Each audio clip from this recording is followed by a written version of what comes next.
शांति। 1 अक्टूबर 2024। बाबा के महावाक्य। मीठे बच्चे, देही अभिमानी बनने की प्रैक्टिस करो। इस प्रैक्टिस से ही तुम पुण्य आत्मा बन सकेंगे।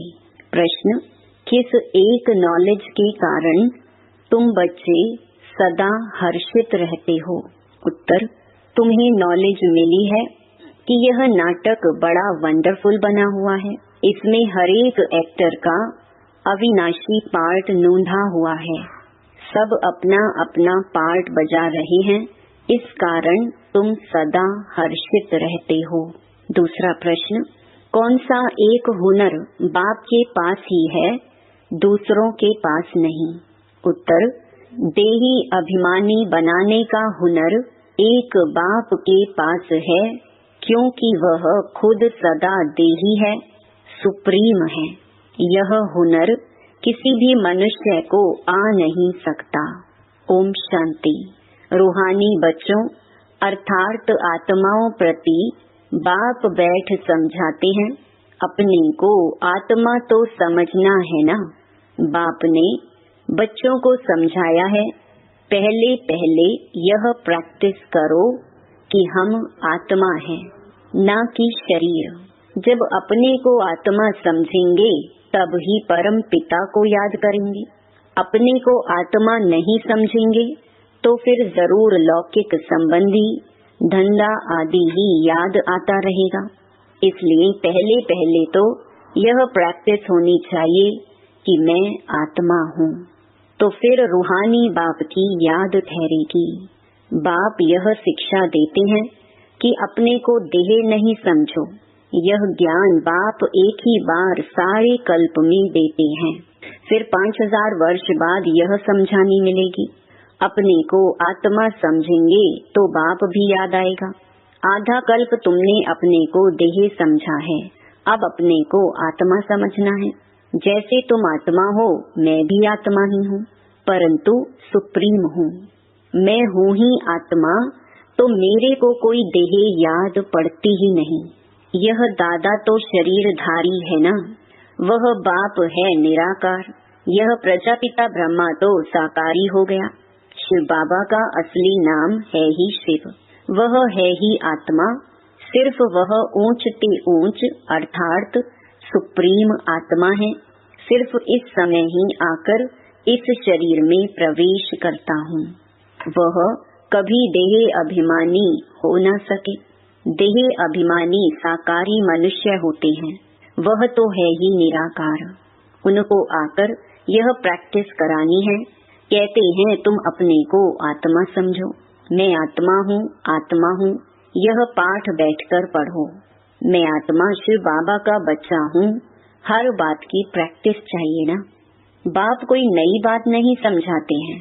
तुम जब अपने को आत्मा पक्का पक्का समझेंगे तब बाप भी पक्का याद रहेगा। देह अभिमान होगा तो बाप को याद कर नहीं सकेंगे। आधा कल्प तुमको देह का अहंकार रहता है। अभी तुमको सिखाता हूँ कि अपने को आत्मा समझो। सतयुग में ऐसे कोई सिखाता नहीं है कि अपने को आत्मा समझो। शरीर पर नाम तो पड़ता ही है, नहीं तो एक दो को बुलावे कैसे। यहाँ तुमने बाप से जो वर्षा पाया है वही प्रालब्ध वहाँ पाते हो। बाकी बुलाएंगे तो नाम से ना। श्री कृष्ण भी शरीर का नाम है ना। नाम बिगड़ तो कारोबार आदि चल ना सके। ऐसे नहीं कि वहाँ यह कहेंगे कि अपने को आत्मा समझो। वहाँ तो आत्म अभिमानी रहते ही हैं। यह प्रैक्टिस तुमको अभी कराई जाती है, क्योंकि पाप बहुत चढ़े हुए हैं। आहिस्ते आहिस्ते थोड़ा थोड़ा पाप चढ़ते चढ़ते अभी फुल पाप आत्मा बन पड़े हो। आधा कल्प के लिए जो कुछ किया वह खलास भी तो होगा ना। आहिस्ते आहिस्ते कम होता जाता है। सतयुग में तुम सतो प्रधान हो, त्रेता में सतो बन जाते हो। वर्षा अभी मिलता है।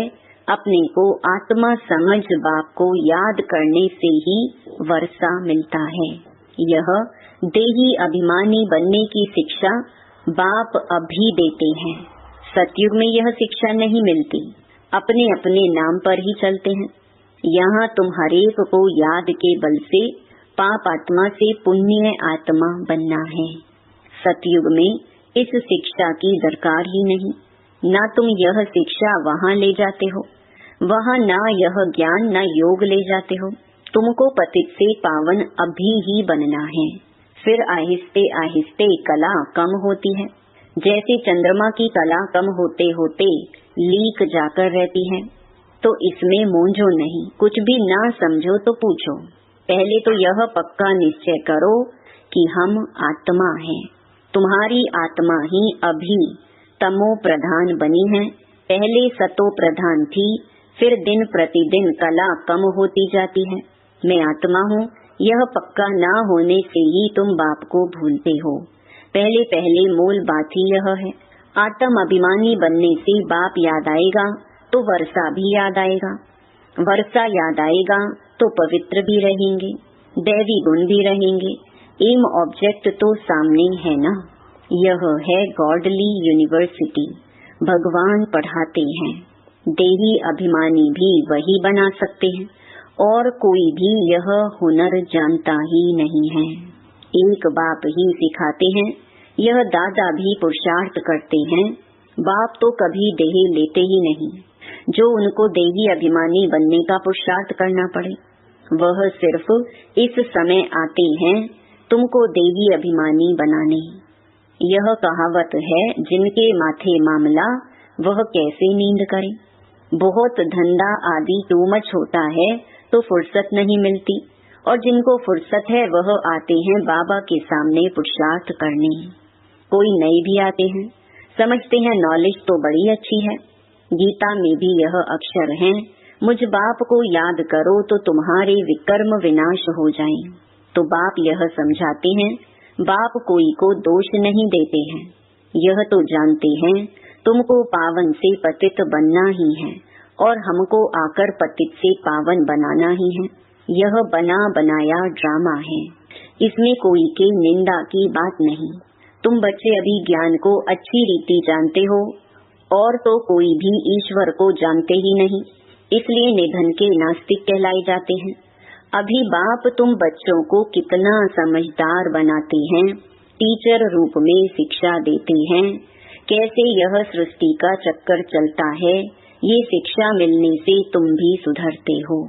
भारत जो शिवालय था सो अब वैशाल्य है ना, इसमें गिरानी की तो बात ही नहीं। यह खेल है जो बाप समझाते हैं। तुम देवता से असुर कैसे बने हो ऐसे नहीं कहते, क्यों बने। बाप आए ही हैं बच्चों को अपना परिचय देने, और सृष्टि का चक्र कैसे फिरता है यह नॉलेज देते हैं। मनुष्य ही जानेंगे ना। अभी तुम जानकर फिर देवता बनते हो। यह पढ़ाई है मनुष्य से देवता बनने की, जो बाप ही बैठ पढ़ाते हैं। यहाँ तो सब मनुष्य ही मनुष्य हैं। देवता तो इस सृष्टि पर आ नहीं सकते जो टीचर बनकर पढ़ाएं।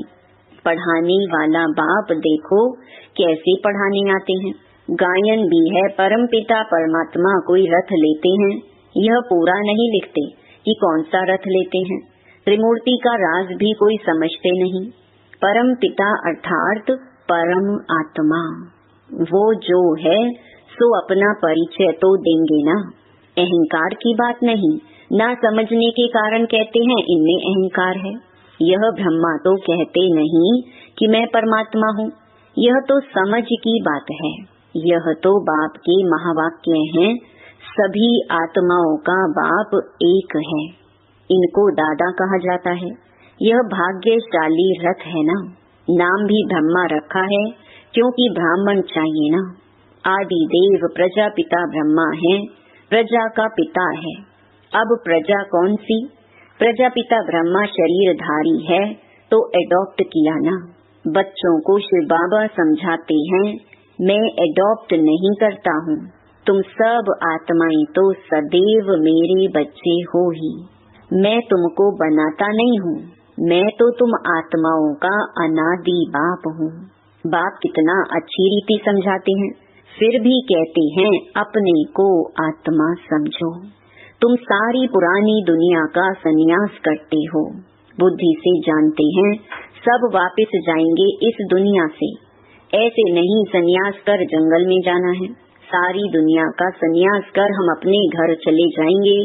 इसलिए कोई भी चीज याद ना आए सिवाय एक बाप के।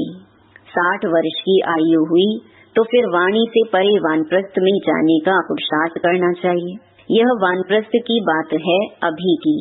भक्ति मार्ग में तो वानप्रस्थ का किसको पता ही नहीं है। वानप्रस्थ का अर्थ नहीं बता सकते हैं। वाणी से परे मूल वतन को कहेंगे। वहाँ सभी आत्माएं निवास करती हैं, तो सबकी वानप्रस्थ अवस्था है, सबको जाना है घर। शास्त्रों में दिखाते हैं आत्मा भ्रकुटी के बीच चमकता हुआ सितारा है। कई समझते हैं आत्मा अंगुष्ठे मिसल है, अंगुष्ठे मिसल को ही याद करते हैं। स्टार को याद कैसे करें, पूजा कैसे करें?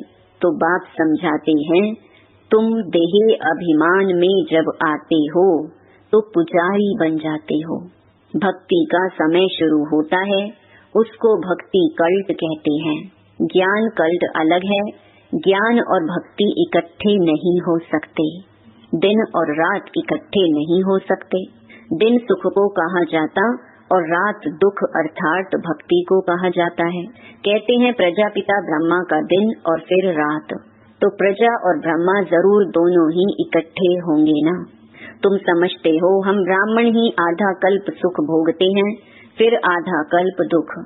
यह बुद्धि से समझने की बात है।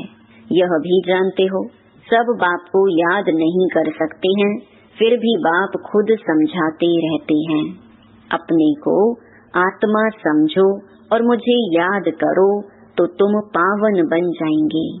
यह पैगाम सबको पहुंचाना है, सर्विस करनी है। जो सर्विस ही नहीं करते तो वह फूल नहीं ठहरे। बागवान बगीचे में आएंगे तो उनको फूल ही सामने चाहिए। जो सर्विस एबल हैं, बहुतों का कल्याण करते हैं, जिनको देह अभिमान है वह खुद भी समझेंगे हम फूल तो है नहीं। बाबा के सामने तो अच्छे अच्छे फूल बैठे हैं, तो बाप की उन पर नजर जाएगी। डांस भी अच्छा चलेगा। डांसिंग गर्ल का मिसाल, स्कूल में भी टीचर तो जानते हैं ना कौन नंबर 1 कौन नंबर 2 3 में है। बाप का भी अटेंशन सर्विस करने वालों तरफ ही जाएगा। दिल पर भी वह चढ़ते हैं, डिसर्विस करने वाले थोड़े ही दिल पर चढ़ते। बाप पहली मुख्य बात समझाते हैं अपने को आत्मा निश्चय करो, तब बाप की याद ठहरेगी। देह अभिमान होगा तो बाप की याद ठहरेगी नहीं। लौकिक संबंधियों तरफ, धंधे धोरी तरफ बुद्धि चली जाएगी। देही अभिमानी होने से पारलौकिक बाप ही याद आएगा। बाप को तो बहुत प्यार से याद करना चाहिए। अपने को आत्मा समझना इसमें मेहनत है, एकांत चाहिए। 7 रोज की भट्ठी का कोर्स बहुत कड़ा है। कोई की याद न आए, किसको पत्र भी नहीं लिख सकते। यह भट्ठी तुम्हारी शुरू की थी, यहाँ तो सबको रख नहीं सकते, इसलिए कहा जाता है घर में रहकर प्रैक्टिस करो। भक्त लोग भी भक्ति के लिए अलग कोठी बना देते हैं, अंदर कोठरी में बैठ माला सिमरते हैं। तो इस याद की यात्रा में भी एकांत चाहिए। एक बाप को ही याद करना है, इसमें कुछ जबान चलाने की भी बात नहीं है। इस याद के अभ्यास में फुर्सत चाहिए। तुम जानते हो लौकिक बाप है हद का क्रिएटर, यह है बेहद का। प्रजापिता ब्रह्मा तो बेहद का ठहरा ना। बच्चों को एडॉप्ट करते हैं, शिव बाबा एडॉप्ट नहीं करते हैं। उनके तो बच्चे सदैव हैं ही। तुम कहेंगे शिव बाबा के हम बच्चे आत्माएं अनादि हैं ही। ब्रह्मा ने तुमको एडॉप्ट किया है, हर एक बात अच्छी रीति समझने की है।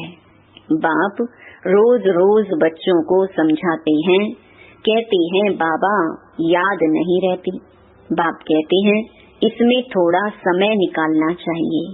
कोई ऐसे होते हैं जो बिल्कुल समय दे नहीं सकते, बुद्धि में काम बहुत रहता है, फिर याद की यात्रा कैसे हो। बाप समझाते हैं मूल बात ही यह है, अपने को आत्मा समझ मुझ बाप को याद करो तो तुम पावन बन जाएंगे। मैं आत्मा हूँ, शिव बाबा का बच्चा हूँ, यह मन मनाभव हुआ ना। इसमें मेहनत चाहिए, आशीर्वाद की बात नहीं। यह तो पढ़ाई है, इसमें कृपा व आशीर्वाद नहीं चलती। मैं कभी तुम्हारे ऊपर हाथ रखता हूँ क्या? तुम जानते हो, बेहद के बाप से हम वर्षा ले रहे हैं। अमर भव, आयुष्मान भव, इसमें सब आ जाता है। तुम फुल एज माना आयु पाते हो, वहाँ कभी अकाले मृत्यु नहीं होती। यह वर्षा कोई साधु संत आदि दे नहीं सकते। वह कहते हैं पुत्रवान भव, तो मनुष्य समझते उनकी कृपा से बच्चा हुआ है।